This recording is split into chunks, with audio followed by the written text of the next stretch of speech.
All right. Thank you to everyone who came today. So before we hop into today's relationship and money class, I like to start with what is a credit union? So if you're not familiar with what a credit union is, we provide not-for-profit banking products, loans, and services to our members. Credit unions are owned by their members who have a say in how the credit union is led and operated. So every member is an owner. So that means when you deposit your $5 into the share savings account, that is your share or your ownership of the credit union. So the overall credit union difference is we are for people, not profit.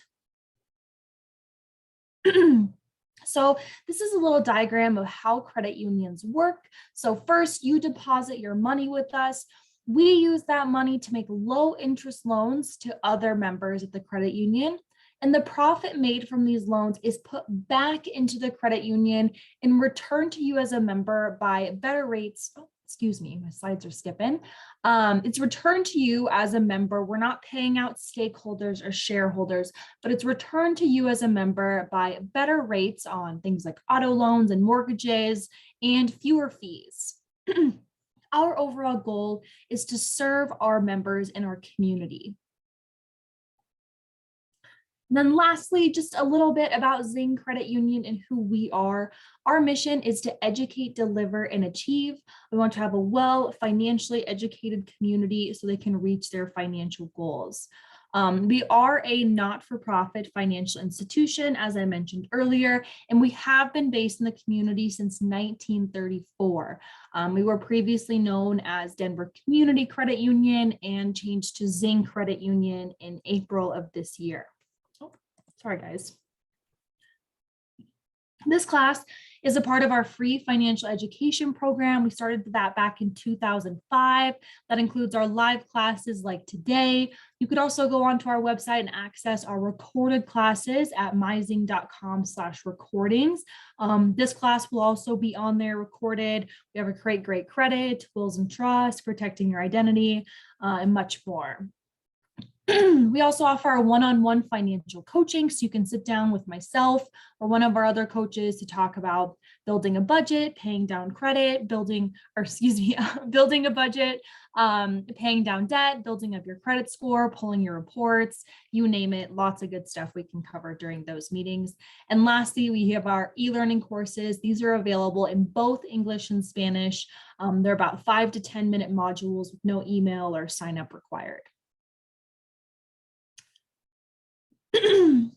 So diving into today's relationships and money class.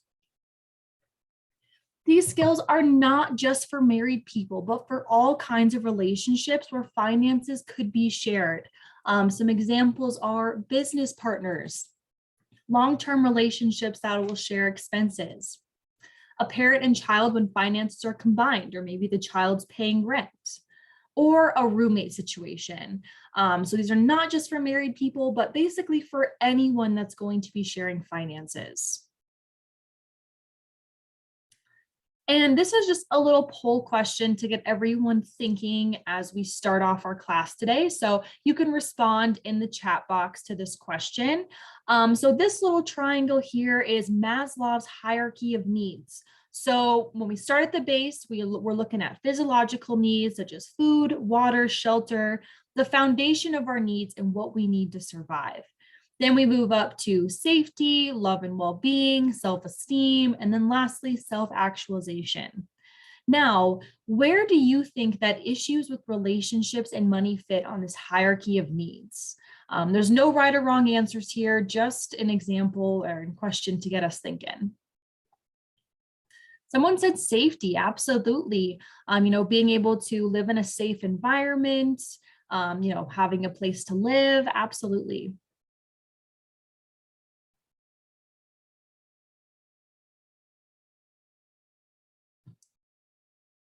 Anyone else have any ideas? If not, that's okay. Like I said, no right or wrong answers. I think that issues with relationships and money can really fall under any of these categories of needs. So physiological, if you don't have enough money for food and shelter, that might be hard for you to survive. And then, as someone mentioned, safety, being able to live in a safe environment. Love and belonging, absolutely feeling, safe and, not having those fights about money with your partner. Some people tie how much money they make to their self-esteem. So it could be tied in there. So really anywhere on this chart, relationships and money can fall. And we bring this up because it shows that money impacts so many areas of our lives. Thanks to everyone who commented. So this is kind of a flow chart of what our day is going to look like discussing relationships and money. So first, everything's going to be revolving around communication. So we're going to talk about communicating a little bit, of some barriers that you might face there. Then we're going to go into goal setting. What is it like to set smart financial goals? Next, we'll analyze your present condition, determining your debts and assets, interest rates, things like that. Your money personality and any issues or barriers you may face with your your natural money management tendencies. And then lastly, creating your system or a system that's going to work for you in this financial relationship. So starting with communication, it's not just one person's job. Communication is required by both parties in order for a healthy financial relationship. Not everyone will have the same thoughts and opinions when it comes to money, but it's important to listen and talk about them. If you want to stay in a healthy financial or healthy relationship with this person, it's very important to talk about money. Sometimes we hear this myth that, if we love each other or we go into business together, we're great friends, we're not going to disagree about money. And that's more than likely not true. A lot of us have a different background, different money personalities, different upbringing when it comes to money management. So it's okay to have different opinions. You just got to talk them out. So when you decide it's time to talk out those money feelings, set some ground rules. So number one, being realistic about your time.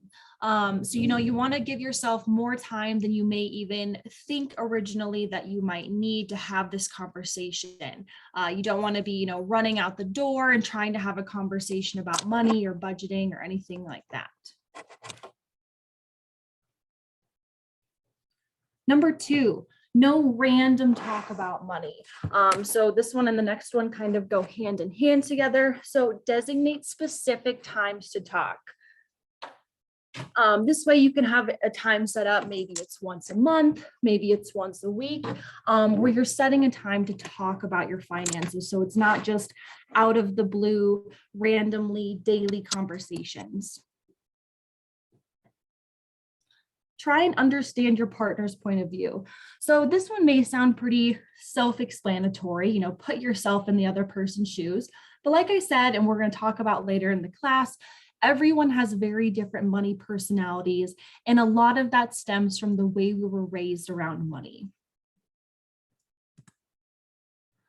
Update your partner when changes occur, or at least annually. This could be a job change. This could be, you lost hours, you're starting a new business, maybe you had a child, get married, anything like that, or at least just update annually to make sure that everything is still correct and you're both on the same page.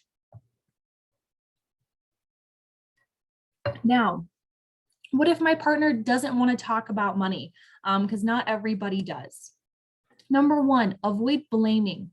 Talking about money can be really uneasy or uncomfortable for some people. So don't, blame them or make them feel bad for not wanting to talk about it.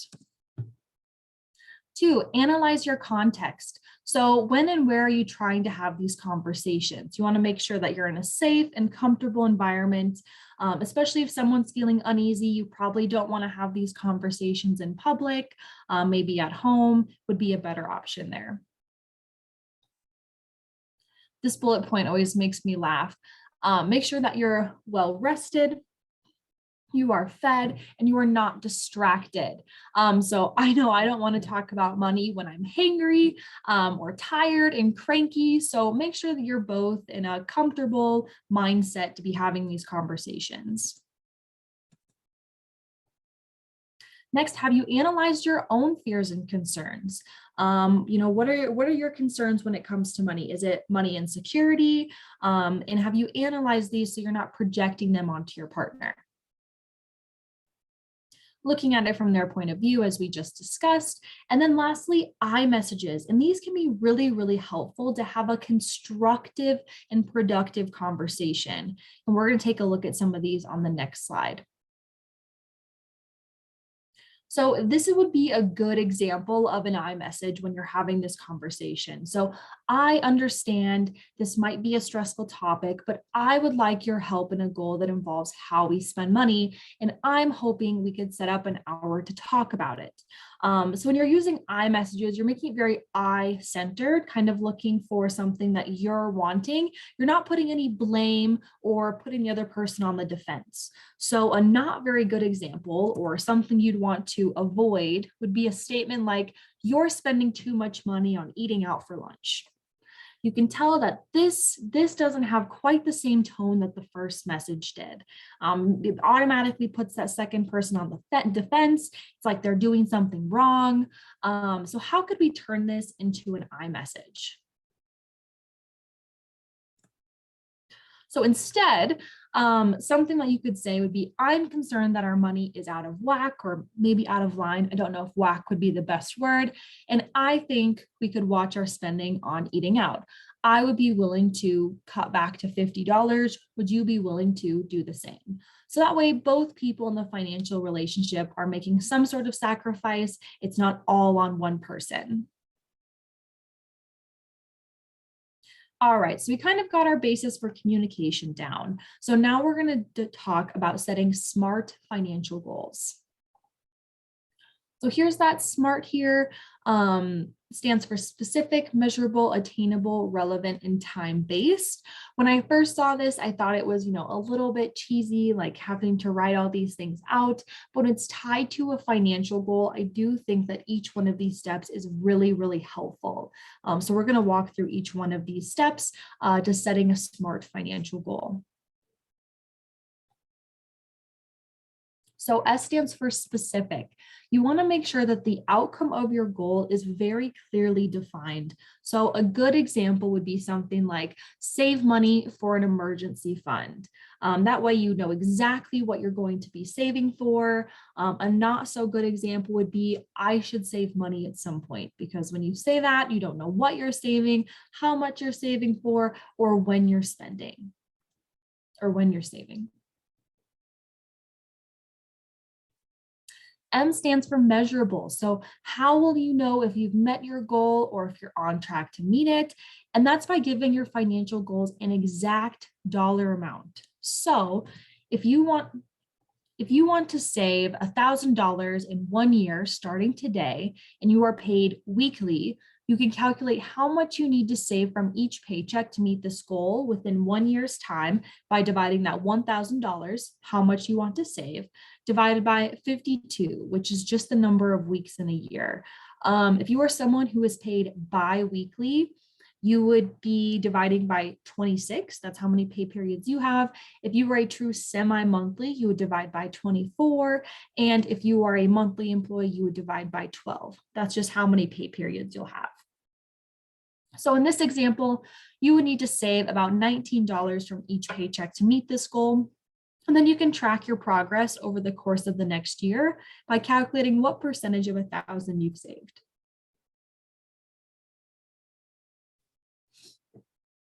A stands for attainable. So while it's good to challenge yourself and think big, you want to make sure that your goals are realistic and take into account your bigger financial picture. So in this example, you'll need to determine if you can realistically save $20 from each paycheck while meeting the rest of your financial obligations. Cutting your spending is a great way to free up extra cash, but a lot of our bills and expenses are non-negotiable needs, like our rent or our mortgage. Always keep in mind that you can revise or update the dollar amounts of your SMART goals if you need to, so they're more achievable. You'll also want to consider what trade-offs you may need to make. So if your goal is to save $1,000 and you have some unexpected expenses come up, you may need to stop or temporarily decrease the amount of money you're setting aside so that you can look out for your overall well-being, like paying all of your bills on time, for example.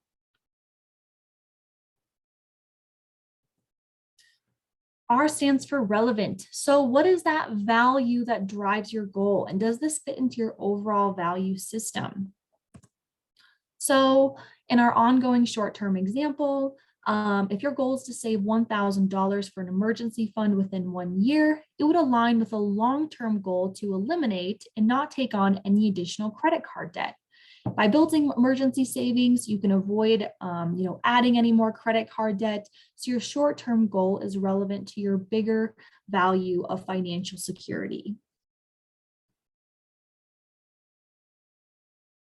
And then lastly, time-based. So you want to basically just set a start and a finish line for this goal.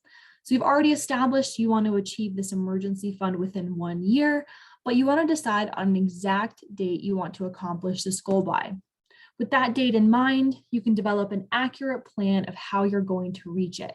So in our example, this allows you to know how much money to set aside for your emergency fund out of every month or out of each paycheck. In this example, divide that 1,000 by 52, which gets you just about $19.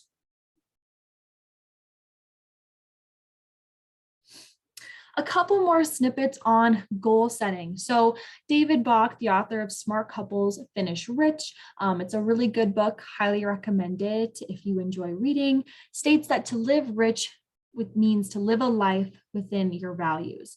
And your goals should reflect your values and priorities. I always tell people, if you're not sure where to start when it comes to financial goal setting, just make a list of your values and priorities and things you enjoy most in life. And then from there, try and tie a financial goal to it. And when it comes to goal setting, when you're with a partner, you may have the same goals, complementary goals, or separate goals as your partner. Like my partner and I, we have some mutual goals, like we're saving for a down payment for a house. We also have some other goals that we're saving for separately on our own. When it comes to goal setting, write your goals down, whether it's on paper, on your phone, on a Word document, just write them down somewhere because your goals are more concrete and likely to be achieved when they are written down and tied to a plan. So some ideas: funding a child's education, a vacation to wherever. I know a lot of us probably haven't traveled in the last couple of years, so a family vacation could be nice, or a vacation to get away by yourself. Funding a retirement plan. It could be, starting one through your employer. It could be starting one outside of your employer if you want to start building some extra savings. Having money in case there's an emergency or job loss. I highly recommend this one. If you're not sure where to start with making an emergency fund, which is $500 or $1,000. Some people like their emergency fund to have 3 to 6 months of expenses in it if they were to lose their job. So the dollar amount in your emergency fund is entirely chosen by you, but I recommend starting with just $500 or $1,000. A new couch for the living room. That way you can go in and buy that with cash or on your debit or credit card, and then pay it off right away, so you're not having to go into unnecessary credit card debt for a new couch or a new home appliance. Giving more money to charity, being involved in the communities. And lastly, being debt-free. I know this is a big one for me. I'm really working on trying to pay off my car and pay off my student loans.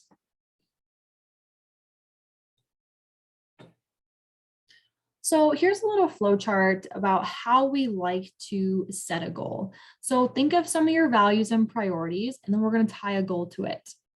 Once you've created your goal, you make sure that it's specific. So what dollar amount are you saving for and what it's for? Measurable, how much are you going to be saving each month? And then lastly, provable, is this something doable within your current income? My favorite part of this plan here is creating the 48-hour plan to act on this goal, because I think it's very easy to set goals, but the matter of taking action right away isn't always as easy. Enlist help if possible. We'll walk through an example in the next slide of what that could look like. And then lastly, setting a start and finish line for your goal. So here we have our underlying value of financial security. This person's goal is to build an emergency fund, making sure it's specific, measurable, provable, $500 emergency fund in 1 year's time. One thing that would make this step even better is if we included how much we'd be saving per paycheck to reach this goal. 48-hour plan. These don't have to be crazy big steps you take within the first 48 hours. But one thing you could do would open a free savings account, and they took it a step further to set up automatic savings transfers. So that way, whenever you get paid, money's automatically going into savings. You're not having to think about it. Enlist help. So this could be reaching out to a free financial counselor at Zing Credit Union. I know there's other, we work with Green Path locally who also does financial coaching. We could talk about budgeting strategies, where to save your money, all these good things. And then lastly, set your start and finish date. Here we have January 1st of 2022, and then finishing on January 1st of 2023. So we've gone through communication, how to talk about money with your partner.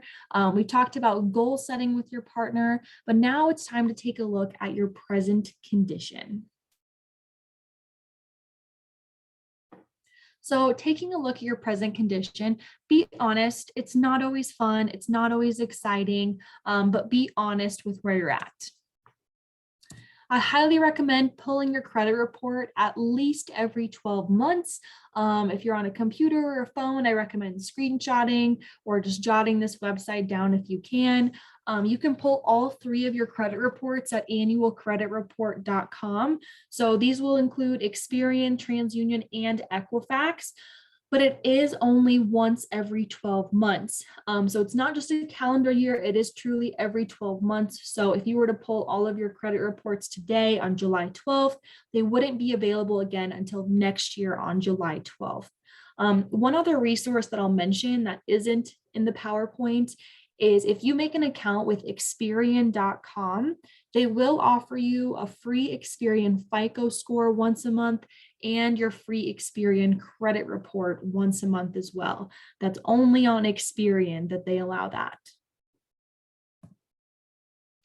When you're looking at your present condition, you're going to want to determine your debts and your assets. So any debts or outstanding debts that you owe, they could be collections, it could be unpaid credit card debt, it could just be, your auto loan or your mortgage that you haven't paid off yet. So you want to figure out all of those and the interest rates associated with each debt. And then also your assets. These could be investments. These could be, just cash in the credit union or the bank. It could be your car. It could be properties. So make sure you list out all your assets as well. Determine how you're spending money and then develop a spending plan. So if you're not someone who currently uses a budget or has a spending plan already, you're probably going to want to go take a look at your bank statements or credit card statements over the last several months and really see how much money you're spending on certain things like groceries, gas, eating out.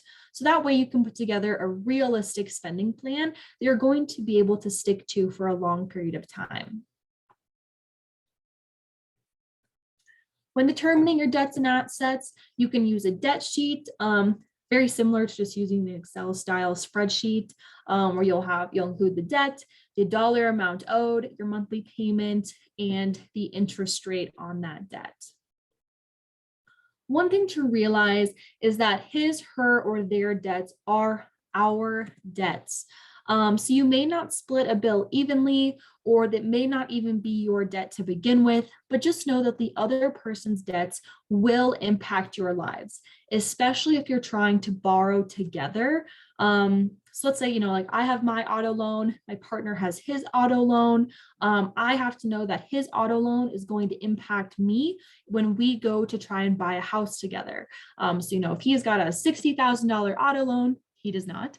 But if he did, and I had a $10,000 auto loan, I would have to think about that $60,000 loan when we go to borrow together.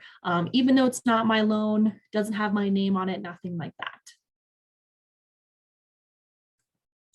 You can use resources such as bankrate.com. Highly recommend this website. They've got a ton of free calculators on there.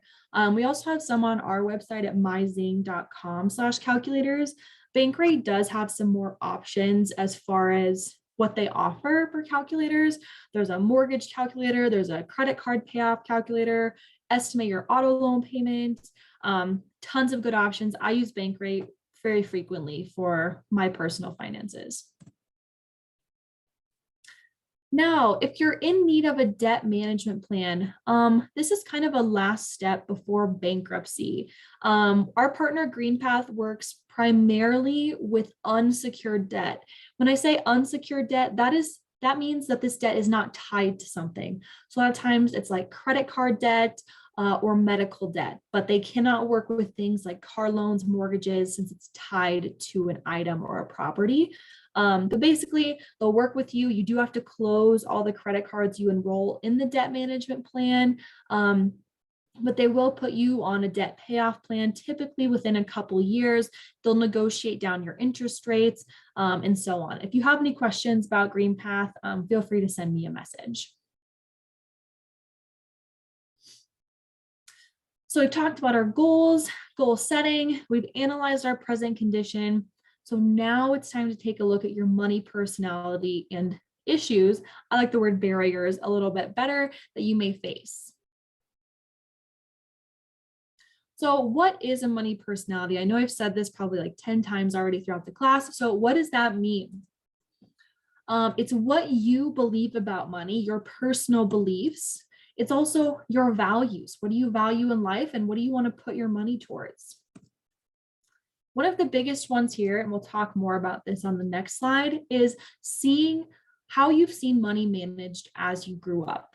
That is the largest part of our money personality, is just how did we see our parents or our caretakers use money?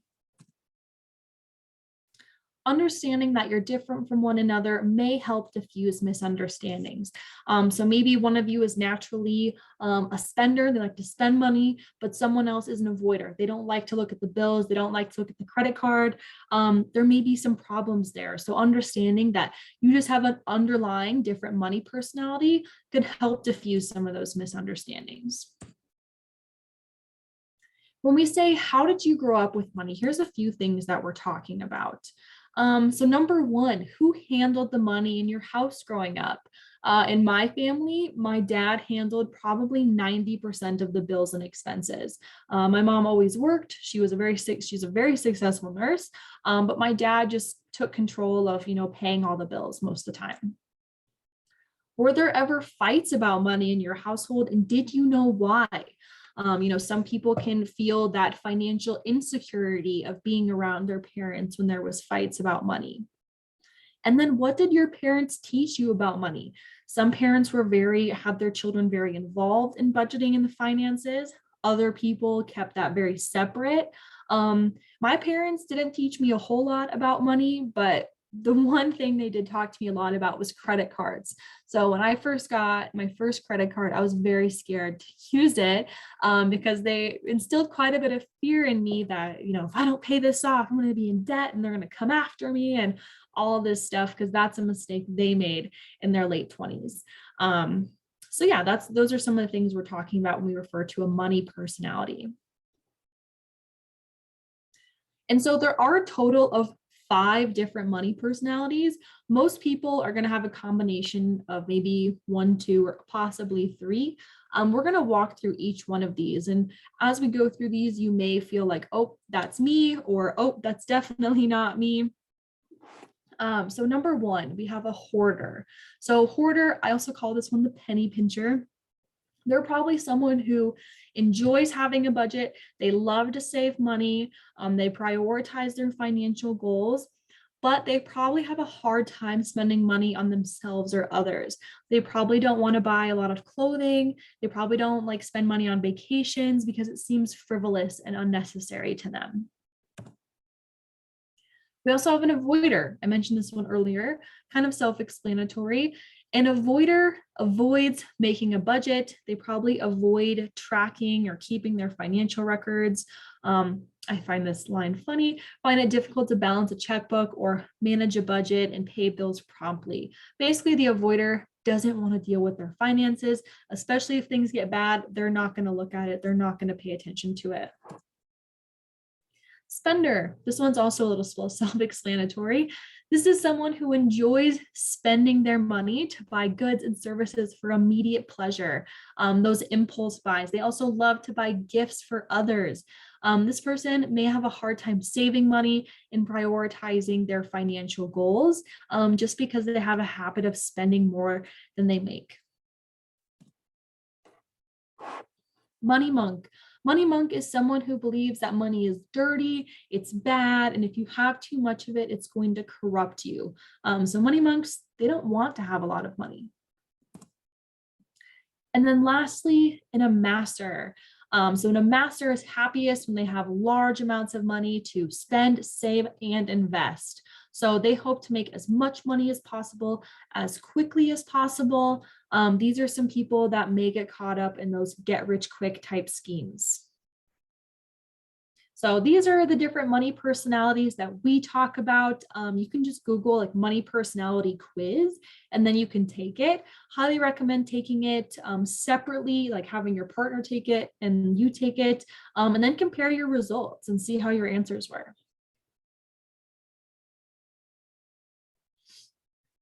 So there is no perfect money personality, as I said. Most people have a combination of 1, 2, possibly 3, but there's no perfect money personality. And oftentimes, who you are doesn't change when it comes to money. So if you're someone who avoids confrontation, you may avoid your money problems or avoid credit card debt if you see it on there. If you like to be in control, you probably don't want someone else controlling or managing your money for you. And my supervisor, she uses the example of saying, think of a canoe or a tandem bicycle. You know, if you're going to be working together, trying to go in the same direction, you need to be communicating and working together so that you can make steady progress. Because you got to think, if you're both going in opposite ways, you're really not going to get very far either on a canoe or a bicycle. All right. Lastly, we're on our last leg of the class here. We're going to look at making your system or what works best for you. So understanding your system, it's great to have goals and understanding each other's money personalities, but how are you going to accomplish these goals?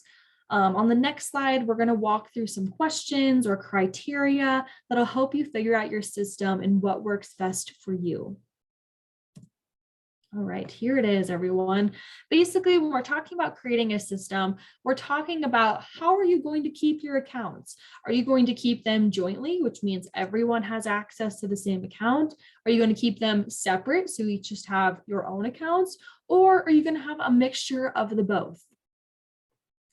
So, first item, less paperwork to keep track of. The joint account is going to be better there just because it's one account for 2 people, less paperwork. Separate, each individual is going to have their own paperwork. Hybrid, you're going to see that's the worst option here for less paperwork because you're going to have 3 different accounts or more. Less need to communicate. Separate accounts would be better to not have to communicate as often when it comes to money. I always say, you know, the more hands in the cookie jar, or in this case, the bank account, the more room there is for error. Access to assets. Joint would be better because all your assets are in one spot and everyone can access them there. Example of bond. This is really important to some people, you know, that you have that symbol of being together, that symbol of a bond. A joint account would be much better for that. Less room for error, as I mentioned. Separate accounts would be better there. Everyone has their own control. Separate accounts would also be better there. And then privacy and independence, separate accounts would be better there as well.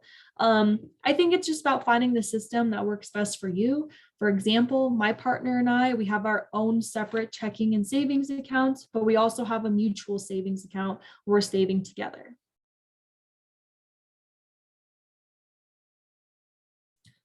A few more things to discuss when it comes to talking about your system. So how are bills going to get paid? Who's going to pay them?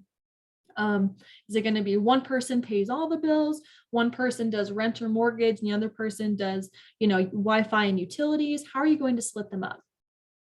Also, are you going to split these bills evenly, like 50-50, or will there be a percentage based off your income? So if one partner makes more than the other, maybe they're paying more on the bills. When will we make a budget? So you're going to have a budget made up yearly. Maybe you check in once every 6 months, rework it every month. How are you going to make this? When will we consult before spending? So one example could be, if you're going to spend over $200 on an item, you consult the partner before making that purchase. So maybe you set a dollar amount where you'll consult the other person before spending. And remember that a budget is a spending plan. So you may have to make some sacrifices like not eating out as much or less drinks with friends or not getting your favorite latte at Starbucks, but it's a spending plan so that we're both pursuing our goals together. How will we track our spending? I know a lot of people these days use these apps. I personally have never used an app. I am old fashioned. I like to just put everything in an Excel spreadsheet about a couple of times a week. And that's how I track my spending. But my partner does things very differently. He tracks things all on one credit card and knows the balance that he should be under every month. How often will we discuss? Is it once a month? Is it once every 6 months? And how are you going to let the other person know if we need to discuss if it's not during a designated time? So now we're going to walk through an example of what making your system might look like. So just understand this is a sample. Budgets change. I know I've had to be updating my budget pretty regularly with inflation, the cost of gas prices and groceries. I've had to change my budget around a little bit. And sometimes plans and events don't work out and monthly expenses don't always line up with those paycheck times, but it makes it a lot easier to handle unexpected events and expenses by having a plan. So here's this example I was talking about. So we have person 1 income, person 2 income, and they're both going to be putting money into a joint account. Like I said, a joint account is just when both people have access to the same account there. Then from this joint account, we also have 2 separate accounts. So this is an example of a hybrid model. So we have our joint account, but each person has some no guilt money. And I think this is really, really important to include for yourself. Some examples of no guilt money. These would include lunches out at work, lattes at your favorite coffee shop, new shoes or clothes you've been wanting, dinners out with friends, gifts for people's birthdays, anniversaries, etc. So these are things that just you want to spend your money on that you don't have to worry about consulting someone else to make a purchase for. So now that we've talked about no guilt money and what that looks like, what's going to come out of this joint account? So first, we always put savings first. We will have joint savings. So these could be specific savings goals you're working towards together, as well as emergency and set aside savings. In here, we'll also include joint fixed expenses. So these are, in this example, it has one person is in charge of the bills. I personally, with my partner and I, we split things up. So this will be any debt that you have. Maybe it's credit card debt, your energy bill, mortgage or rent, car loans, cell phone plan, and so on. Any fixed expenses that you're sharing together. And then lastly, joint spending. One thing to note here is that it's very, very important that both people know this balance, because if someone is overspending, that can lead a room for a lot of conflict. In this example, they say to transfer just 1 week's worth from your account to the joint account to prevent any of that overspending. Some examples on joint spending could include groceries, gas, eating out, household needs or projects, or other joint variable expenses, just things that don't stay the same from month to month. All right, wrapping up today's class. In conclusion, communication is key. It's one of the most important about being in a healthy financial relationship.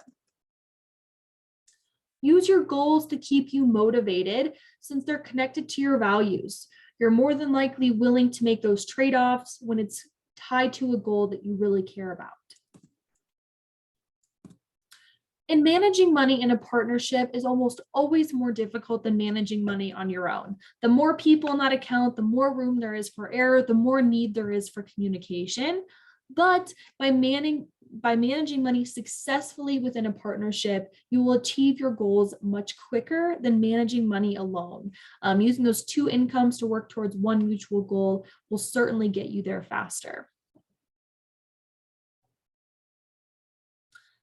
This is just a little snip of what our e-learning courses look like. There's a playlist cover with a variety of topics, including identity protection, family conversations about money, family budgeting, building credit, checking accounts and how they work, credit cards, car loans, lots of good stuff. I just got a question here. Will this recording be available to share after the meeting? Yes, it will. We will be sending this out via email to everyone who attended. And you can just share that link with anyone else who you'd like to share this with.